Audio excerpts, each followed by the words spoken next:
قل هل يستوي الذين يعلمون والذين لا يعلمون. بسم الله الرحمن الرحيم. الحمد لله رب العالمين والصلاة والسلام على رسوله الأمين وعلى آله وصحبه ومن تبعهم بإحسان إلى يوم الدين. Kita sekarang pada pelajaran yang ke-9 dari pelajaran Tauhid di Islamic Center Al-Kharj. Pada pelajaran yang lalu telah kita pelajari tentang Tauhid Al-Asma wa Sifat. Telah dijelaskan apa artinya asma, bahwasannya asma adalah semua yang menunjukkan tentang zat Allah dan juga sifat-sifat Allah, dan juga tentang af'al yaitu atau as-sifat, yaitu adalah tentang sifat-sifat Allah dan semua hal yang berkaitan dengan Allah Subhanahu wa taala. Dan telah kita jelaskan juga bahwa terjadi perbedaan pendapat di dalam masalah ini dan terjadi beberapa pandangan dari kelompok-kelompok Islam. Saya ulangi, kelompok-kelompok Islam. Jadi kelompok-kelompok yang ada pada zaman sekarang, kita bicara yang zaman sekarang, kemarin sudah saya jelaskan ada yang namanya Asy'ari, ada yang pengikut Ibnu Taimiyah dan pengikut Imam Ahmad atau madhab Hambali. Ya. Ibnu Taimiyah juga mengatakan kami mengikuti Imam Ahmad, Asy'ari juga mengatakan kami mengikuti Imam Ahmad Ibnu Hanbal, karena Imam Ahmad Ibnu Hanbal adalah tokoh yang menghubungkan kita dengan salafus saleh, dan tujuan kita semua adalah mengikuti salafus saleh atau para sahabat Rasul sallallahu alaihi wasallam.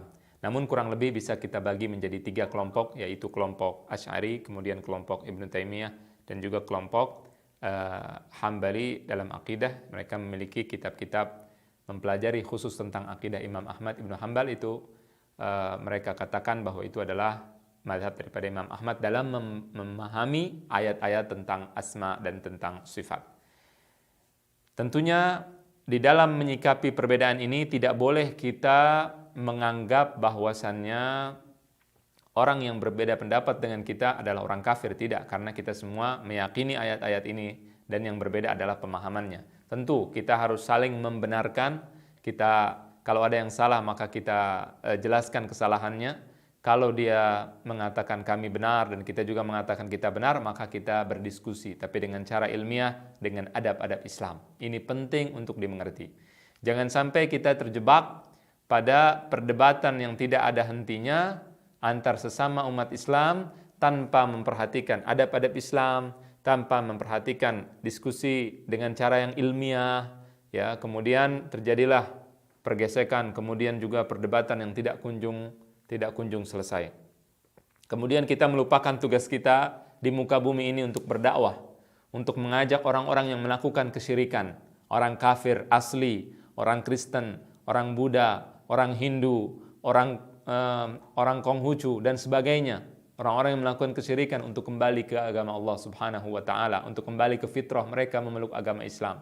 Kita lupakan itu semua, kemudian kita berperang pemikiran tentunya dengan saudara-saudara kita sehingga kita tidak lagi berdakwah dengan kepada orang-orang yang di luar agama Islam. Dan ini tentunya adalah sebuah kesalahan besar. Kita wajib untuk membenarkan saudara kita kalau salah. Kita ajak mereka diskusi ilmiah dengan cara yang islami, dengan menjaga ukhuwah Islamiyah, dengan tetap menjaga persatuan dan kesatuan Islam. Ya, yang salah kita jelaskan, kemudian kita tetap untuk menghormati orang yang berbeda pendapat dengan kita, apalagi jika dia seorang ustadz, apalagi jika dia seorang tokoh, apalagi jika dia orang yang lebih tua dari kita, wajib kita hormati. Ini penting untuk dimengerti dan untuk difahami, karena sebagian orang tidak faham. Lebih parah lagi, ada yang hidup di zaman dahulu kala. Mereka membaca kitab akidah, di situ ada kelompok-kelompok yang sudah punah, sudah tidak ada pada zaman sekarang. Kelompok Jahmiyah, kelompok Mu'tazilah, kelompok ini, kelompok itu, kemudian mereka bangkitkan nama-nama tersebut. Padahal sudah tidak ada pada zaman dahulu. Kalau kita membahas dengan tujuan kita untuk mengerti kelompok apa, kelompok yang disebutkan dalam kitab-kitab yang terdahulu, kitab-kitab klasik terdahulu, tidak ada masalah. Namun masalahnya adalah kita ketika membahas hal tersebut, sebagian orang mereka ingin menuduh kelompok-kelompok yang sekarang, kelompok-kelompok Islam yang sekarang, mereka tuduh yang fulan Mu'tazilah, yang fulan sebagai kelompok Jahmiyah, yang fulan kelompok ini, yang fulan kelompok itu, padahal mereka sebenarnya tidak ada hubungan dengan kelompok-kelompok yang lalu, walaupun mungkin sebagian pemikirannya mungkin sama. Tapi mereka tidak mengambil pemikiran yang sama tersebut dari mereka. Mereka tidak mengatakan kami pengikut fulan yang terdahulu. Kenapa kita harus menghidupkan kembali yang sudah punah, yang sudah mati, yang sudah tidak ada lagi di dalam dunia Islam? Nah, ini yang juga masalah di dalam mempelajari atau memahami akidah asma wa sifat. Dan ini yang harus kita hindari. Artinya kita belajar tauhid asma wa sifat sesuai dengan yang ada di kitab-kitab para ulama, dan pada pelajaran kali ini saya tidak akan panjang lebar menjelaskan tentang asma wa sifat karena memang sangat panjang pembahasannya. Cukup kita beriman kepada semua ayat Allah dan juga kepada semua hadis Nabi SAW sesuai dengan pemahaman salafus saleh tentang akidah atau tentang kepercayaan kita terhadap tauhid asma wa sifat dan terhadap apa yang dijelaskan oleh Allah dan Rasulnya di dalam Al-Quran, di dalam hadisnya. Cukup seperti itu. Kemudian nanti pada saat kita belajar pada pelajaran-pelajaran yang berikutnya, maka insya Allah nanti akan dipelajari tentang asma wa sifat secara khusus. Apalagi jika kita mempelajari kitab-kitab yang berbicara khusus tentang masalah ini. Maka untuk sekarang yang penting kita beriman. Ketika Allah mengatakan sesuatu, kita katakan beriman seperti yang Allah maksudkan dan juga Rasulullah SAW maksudkan dan dipahami oleh para sahabat dan ahlul bait radhiyallahu anhum ajma'in. Nah, masalah kita pada zaman sekarang bukan lagi masalah-masalah akidah yang klasik. Akidah-akidah yang klasik tetap kita pelajari, tetap kita bahas, tetap kita mengerti. Namun masalah-masalah zaman sekarang jangan sampai dilupakan, masalah-masalah kontemporer dalam akidah. Sekarang banyak orang yang memiliki pemahaman sekularisme, pemahaman liberalisme, kemudian mereka memiliki pemahaman komunis, pemahaman sosialis, pemahaman kapitalis, dan seterusnya dan seterusnya. Pemahaman-pemahaman yang sebagian besar dari pemahaman tersebut juga berkaitan erat dengan masalah keyakinan, berkaitan erat dengan masalah akidah. Contohnya masalah sekuler misalkan. Mereka membedakan antara kehidupan dunia dengan kehidupan akhirat. Mereka menghalalkan yang Allah haramkan dan mengharamkan yang Allah halalkan dengan alasan kita dalam masalah kehidupan kita mengatur diri sendiri. Allah Subhanahu wa taala hanya mengatur masjid dan sekitarnya. Adapun Allah ikut campur dalam masalah ekonomi, Allah ikut campur di dalam masalah makanan, minuman, Allah ikut campur di dalam masalah misalkan masalah kenegaraan, Allah ikut campur di dalam masalah kehidupan pembagian harta waris dan seterusnya. Di sini mereka menolaknya. Nah, ini tentunya adalah kekufuran. Ini adalah masalah di dalam akidah. Keyakinan bahwasannya kita bisa mengatur-ngatur Allah itu adalah sebuah keyakinan yang sangat berkaitan dengan masalah akidah, dan ini masalah kontemporer yang harus dibahas, yang harus kita jelaskan kesalahan mereka. Masalah toleransi, ada yang mengatakan bahwa seseorang itu harus toleran, tapi toleran yang mereka maksud adalah kita tidak boleh menyalahkan orang lain, tidak boleh mengatakan bahwa orang Kristen kafir, tidak boleh mengkafir-kafirkan orang kafir. Ini merupakan kesalahan dalam akidah. Ini merupakan kesalahan besar dalam masalah akidah yang luar biasa. Oleh karena itu, maka ini juga harus menjadi konsentrasi kita pada saat mempelajari akidah. Namun dalam pelajaran kita yang singkat ini tentunya tidak bisa kita pelajari semua hal. Untuk pemula, karena pelajaran ini adalah pelajaran untuk pemula level 1 ini, maka kita akan cukupkan sesuai dengan yang ada di dalam buku akidah ini. Sekarang kita lanjutkan pemahaman pelajaran kita tentang asma wa sifat.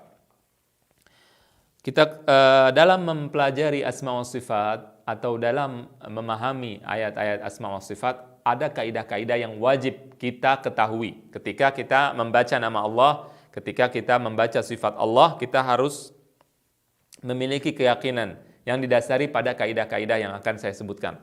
Yang pertama adalah nama-nama Allah adalah Al-Husna. Nama-nama Allah itu semuanya adalah baik. Tidak ada nama Allah yang jelek sama sekali. Semua nama Allah itu baik. Asma'ullah husna, semuanya nama Allah baik.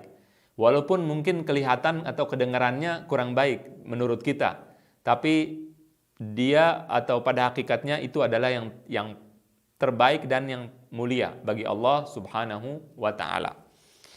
Jadi nama-nama dan sifat-sifat Allah baik dan semuanya sempurna, semuanya sempurna. Jadi kalau saya misalkan mengatakan Allah Maha mendengar, As-Sami'ul Alim, Maha mendengar dan Maha mengetahui. Allah Maha mendengar dan Maha mengetahui. Itu nama Allah.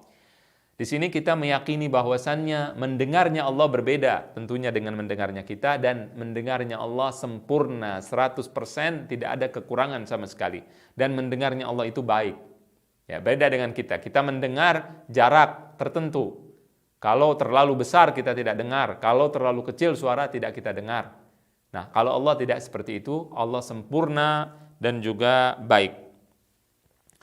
Kemudian juga Allah berfirman, Allah berfirman, walillahil asmaul husna fad'uuhu biha wadharul ladzina yulhiduna fi asma'ih sayujzauna ma kanu ya'malun. Dan bagi Allah nama-nama yang indah, maka mohonlah kamu dengan menyebut nama-namanya. Ya Allah, Ya Rahim, Ya Ghafur, Ya Syakur, Ya Halim, Ya Azim, dan seterusnya. Itu adalah nama-nama Allah. Doalah dengan nama-nama tersebut. Kita doa, kalau meminta rezeki kita katakan Ya Razzaq. Kalau kita ingin meminta Allah memberikan ampunan pada kita, Ya Ghafur, Ya Ghaffar. Kalau kita minta untuk ditutupi aib kita, kita katakan Ya Sattar, dan seterusnya. Sesuai dengan arti dari nama-nama Allah tersebut. Dan tinggalkan orang-orang yang menyimpang di dalam nama-nama Allah. Mereka akan dibalas atas apa yang mereka lakukan. Jadi orang-orang yang memiliki kesalahan atau tidak percaya dengan nama-nama Allah, tidak percaya dengan Asmaul Husna dan sebagainya, mereka akan dibalas dengan apa yang mereka lakukan. Ini kaidah yang pertama. Jadi meyakini bahwasannya nama-nama Allah semuanya mulia dan semuanya baik. Kaidah yang kedua adalah nama-nama dan sifat Allah merupakan tauqifiyah. Apa artinya tauqifiyah? Tauqifiyah artinya adalah tidak bisa kita karang-karang. Tidak boleh kita berijtihad atau kita mengatakan ini kan bagus. Kalau begitu aku akan menamakan Allah dengan nama yang bagus menurut kita. Tidak boleh. Contohnya misalkan cerdas, maka kita katakan Allah Maha Cerdas. Kan cerdas baik. Jadi saya katakan Allah Maha Cerdas karena cerdas itu baik. Ini juga tidak boleh. Kenapa? Karena yang berhak untuk menamakan Allah adalah Allah sendiri. Kita tidak berhak karena kita tidak mengetahui tentang Allah Subhanahu wa taala. Allah sendiri. Allah adalah zat yang mulia dan Allah yang mengetahui zatnya. Maka hambanya tidak ada yang mengetahui zat Allah Subhanahu wa taala. Oleh karena itu maka tidak ada yang bisa mengetahui tentang Allah dan sifat-sifatnya kecuali Allah sendiri. Tidak bisa kita katakan Allah Maha Cerdas. Allah misalkan Allah kita katakan Allah Subhanahu wa taala kita namakan dengan nama yang tidak ada. Allah tidak ada dalam Al-Qur'an dan Sunnah, kemudian kita katakan Allah seperti itu, tidak ada. Walaupun kelihatannya menurut kita bagus, tetap tidak boleh. Jadi kalau kita mau menamakan Allah dengan sesuatu, kita harus lihat ada tidak penamaan tersebut dalam Al-Qur'an, ada tidak di dalam hadis Nabi. Kalau Allah dan Rasulnya telah menyebut nama tertentu, maka kita katakan itu adalah nama Allah Subhanahu wa taala. Kalau tidak, maka kita katakan tidak. Ini namanya tauqifiyah. Kemudian juga Allah melarang kita. Dalilnya Allah melarang kita, wala taqfu ma laysa laka bihi ilm, innas sam'a wal basara wal fuada kullu ulaika kana anhu mas'ula. Janganlah kalian mengikuti apa yang kalian tidak ketahui ilmunya. Kalian tidak tahu apa-apa tentang Allah, tentang zat Allah. Kemudian kalian bicara seenaknya, tidak boleh tentunya. Ya, jadi tidak boleh bicara seenaknya.